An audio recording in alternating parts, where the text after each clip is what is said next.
السلام علیکم ورحمۃ اللہ وبرکاتہ۔ خواتین و حضرات، میں قاری حامد پیا وظیفہ Q H P T V channel YouTube سے آپ سے مخاطب ہوں، اور فیس بک والے حضرات جو ہیں ان سے بھی مخاطب ہوں، اور ٹک ٹاک والے حضرات سے بھی مخاطب ہوں۔ آپ سب سے گزارش ہے کہ ہمارے چینل کو سبسکرائب کریں، فیس بک والے لائک کریں اور فالو کریں، اور ٹک ٹاک والے بھی ہمارے ساتھ جڑتے چلے جائیں۔ یہ قرآن کا طریقہ علاج ہم پوری دنیا میں پھیلانا چاہ رہے ہیں، تاکہ ہر شخص قرآن پڑھ کر اپنی مشکلوں پریشانیوں کا حل اللہ سے مدد چاہتے ہوئے حل کرے۔ تو ہمارا جو سلسلہ وظیفوں کا جو تھا وہ چل رہا ہے، اور ہم انشاءاللہ اس کو پوری دنیا تک پھیلائیں گے۔ اور ہمارے پاس جو نئے آنے والے جو دوست ہمیں دیکھتے ہیں ان سے گزارش ہے کہ ہمارے چینل کو سبسکرائب بھی کریں، اور جناب جو ہے ہمارے ممبر بن جائیں، تاکہ ہم زیادہ سے زیادہ جو ہے کہ ایک گروہ بن جائیں جو نیکی پھیلانے والے ہوں۔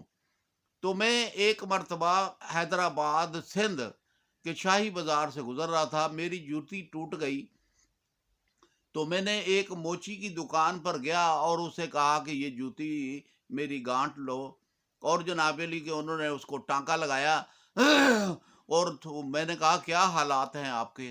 اس نے کہا میں بہت پریشان ہوں، میرا روزگار نہیں چل رہا، میں ٹینشن اور پریشانی میں ہوں، بچے جو ہیں وہ بھوکے رہتے ہیں۔ تو میں نے کہا میں آپ کو ایک وظیفہ بتاتا ہوں، وہ وظیفہ آپ نے چھوڑنا نہیں ہے، آپ کا انشاءاللہ کاروبار وسیع ہو جائے گا۔ رب سے آپ نے مدد مانگنی ہے، رب کے آگے جھکنا ہے، اور آپ نے کیا کرنا ہے کہ آپ نے صبح آنا ہے، اور صبح آ کر جناب علی کہ آپ نے دکان کھولنی ہے، دکان کھولنے کے بعد پھر آپ اپنے کام میں مشغول ہو جائیں، اور سارا دن استغفر اللہ استغفر اللہ استغفر اللہ پڑھیں۔ اور جناب رات کو عشاء کی نماز، جب ظہر کی نماز ہو تو آپ نے نماز پڑھنے چلے جانا ہے، عصر کی اذان ہو نماز پڑھنے چلے جانا ہے، مغرب کی اذان ہو نماز پڑھنے چلے جانا ہے۔ دکان کو آپ بند کر دیں یا کسی کے حوالے کر کے چلے جائیں، آپ کی نماز کی پابندی کر لیں، اور جب عشاء کی نماز ہو گھر جائیں، اور گھر جا کر عشاء کی نماز پڑھیں، اور عشاء کی نماز پڑھنے کے بعد آپ نے ایک وظیفہ پڑھنا ہے جسے چھوڑنا نہیں، آپ نے اسے ہر وقت پڑھنا ہے۔ وہ وظیفہ حضرت موسیٰ علیہ السلام کی دعا ہے، رب انی لما انزلت الی من خیر فقیر۔ سبحان اللہ، اللہ پاک نے اس آیت کے اندر اتنی قوت اور پاور رکھی ہے کہ جس نے بھی اس دعا کو پڑھا اس کو کامیابی ہوئی، اور اللہ پاک نے کرم فرما دیا۔ یہ شخص جو ہے اس کو میں نے وظیفہ بتا دیا، میں نے کہا آپ اس کو کریں۔ جو آپ کے پاس دو چار بندے آتے ہیں جوتی جڑوانے کے لیے، تو انشاءاللہ آپ کا سلسلہ چل جائے گا۔ اللہ پاک بے نیاز ہے، کسی نہ کسی طریقے سے آپ کی مدد غیبی طور پر کر دے گا۔ آپ جو ہے اسے وظیفے کو چھوڑنا مت، سارا دن استغفر اللہ پڑھیں، اور رات کو رب انی لما انزلت الی من خیر فقیر 105 مرتبہ عشاء کی نماز پڑھنے کے بعد آپ نے پڑھنا ہے۔ اول آخر 11 مرتبہ درود ابراہیمی پڑھنا ہے۔ تو میں جناب وہاں سے گزرا، تو کافی دنوں کے بعد، 1 ماہ کے بعد میں وہاں سے گزرا، کیونکہ رابطہ تو تھا نہیں۔ جو ہے کہ جب میں وہاں پر جو ہے کہ دوبارہ حیدرآباد گیا، تو وہاں سے کیونکہ وہ گزر میرا وہاں سے تھا رشتہ داروں کو ملنے کے لیے، تو جب میں وہاں سے گزرا تو دکان جو تھی وہ موچی تو بیٹھا ہوا تھا، لیکن دکان کے اندر بوٹوں کی دکان بنی ہوئی تھی۔ میں جناب علی وہاں گیا، جا کے دیکھا کہ میں دیکھ کر مسکرایا، اور وہ جناب علی موچی بھی مسکرایا، اور اس نے کہا کہ قاری حامد پیا صاحب، میں نے آپ کے وظیفے کو پڑھا، ایک تاجر کراچی سے آیا، اس نے یہاں دکان بنانے کے لیے دکان تلاش کی، اسے دکان نہیں ملی، اس نے مجھے کہا کہ آپ دکان آپ کی اور سامان میرا، اور کمائی 50-50 کریں گے، دونوں ہم مل کر کام کریں گے۔ تو میں یہ جو ہے کہ سلسلہ جو ہے وہ کرنے شروع ہو گیا۔ وہ پھر ملاقاتیں ہوتی رہی۔ وہ ایک دن تاجر کراچی والا واپس چلا گیا، اور وہ سارے کا سارا مال اس کے سپرد کر گیا کہ بھئی تم کاروبار کرو، اور یہ بندہ جو ہے ایک امیر ترین بندہ بن گیا۔ لیکن اس شخص نے مجھے یہ بات کہی جب بھی میری ملاقات ہوتی تھی، کہتا میں وظیفہ آپ کا پڑھتا ہوں۔ تو امیروں غریب کو امیر بنا دیتا ہے رب العالمین، اور امیر چاہے تو امیروں کو غریب بھی بنا دیتا ہے۔ تو یہ وظیفہ جو ہے یہ بہت ہی قیمتی وظیفہ ہے۔ اس وظیفے کے پڑھنے سے نوکری بھی مل جاتی ہے اور چھوکری بھی مل جاتی ہے۔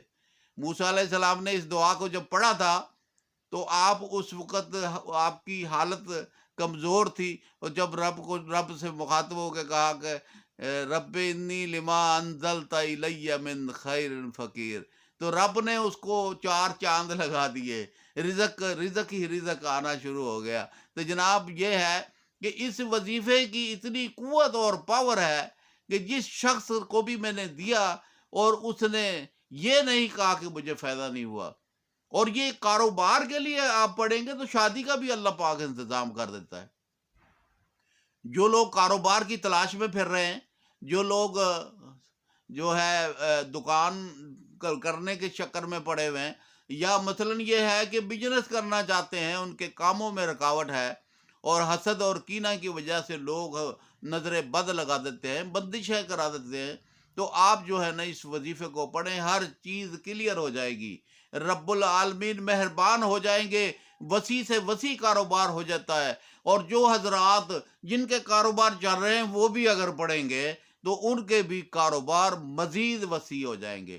تو کوئی لمبا چوڑا کام تو نہیں ہے، نماز کی پابندی کرنی ہے، استغفر اللہ سارا دن پڑھنا ہے، اور رات کو یہ وظیفہ پڑھنا ہے۔ اس کی وظیفے کی برکت سے انشاءاللہ 4 چاند لگ جائیں گے آپ کے کاروبار کو، آپ کے گھر میں خوشحالی آ جائے گی، اور پریشانیاں ختم ہو جائیں گی، فاقہ کشی ختم ہو جائے گی، گھر آپ کو اللہ پاک دے دے گا، آپ کو گاڑی دے دے گا، جو بھی آپ کی خواہش ہوگی اللہ پاک پوری ضرور فرمائیں گے، کیونکہ آپ نے رب کو پکارا ہے اور رب سے مانگا ہے، اور جو بندہ رب سے مانگتا ہے رب اسے عطا کرتا ہے۔ اور رب ہمارے رب ہے، اللہ پاک ہمارے رب ہیں، اور وہ دے کر واپس نہیں مانگتے۔ یہ دنیا ہے جو دے کر واپس مانگتی ہے، رب سے مانگو جو دے کر واپس نہیں مانگے گا۔ آپ پوری کوشش کر کے یکسوئی کے ساتھ ارادہ پختہ کر کے جب اس وظیفے کو پڑھیں گے تو آپ خود حیران اور پریشان ہو جائیں گے۔ آپ کی بچیاں گھر میں بیٹھی ہوئی ہیں، رشتے نہیں ہو رہے، اور آپ کی بچیوں کی شادی نہیں ہو رہی، آپ اس وظیفے کو پڑھنا شروع کر دیں، بچیاں جو ہیں وہ اس وظیفے کو پڑھنا شروع کر دیں، اللہ پاک شادی کا بندوبست کر دیں گے، پیسوں کا بھی بندوبست کر دیں گے، شادی کا بھی بندوبست کر دیں گے۔ تو مجھے امید ہے کہ آپ ضرور ضرور اس وظیفے کو پڑھیں گے، اور پڑھ کر اپنی ضرورتوں کو پورا کریں گے۔ ہمارا مشن ہے قرآنی طریقہ علاج کو پوری دنیا میں پھیلانا۔ آؤ میرے ساتھ مل کر قرآنی وظیفوں کو عام کریں، اور زیادہ سے زیادہ لوگ قرآن پڑھیں اور شرک کلام سے بچ جائیں۔ مجھے امید ہے کہ آپ ضرور ضرور میرے اس مشن میں شامل ہو کر چلیں گے اور میرے ممبر بنیں گے۔ اللہ پاک فرماتا ہے تم میں سے ایک ایسا گروہ ہونا چاہیے جو نیکی پھیلائے، برائی سے روکے۔ تو ہم شرکیہ کلام سے مسلمانوں کو روکنا چاہتے ہیں اور قرآن پڑھنے کی طرف لگانا چاہتے ہیں کہ اپنی مشکلوں کا حل اللہ سے مانگیں۔ یار آپ اللہ کے بندے ہیں تو آپ گڑ گڑا کر رب سے مانگ لیں نا۔ تو رب تو کہتا مجھ سے مانگو، میں تو تمہارے دل کے اندر تخت بچھا کر بیٹھا ہوا ہوں۔ تو آپ یکسوئی کے ساتھ رب سے مانگو، یہاں سے ہی آواز آ جائے گی، آ جا۔ انشاءاللہ آپ عمل کریں، اللہ پاک آپ کو عمل کی توفیق عطا فرمائے۔ السلام علیکم ورحمۃ اللہ وبرکاتہ۔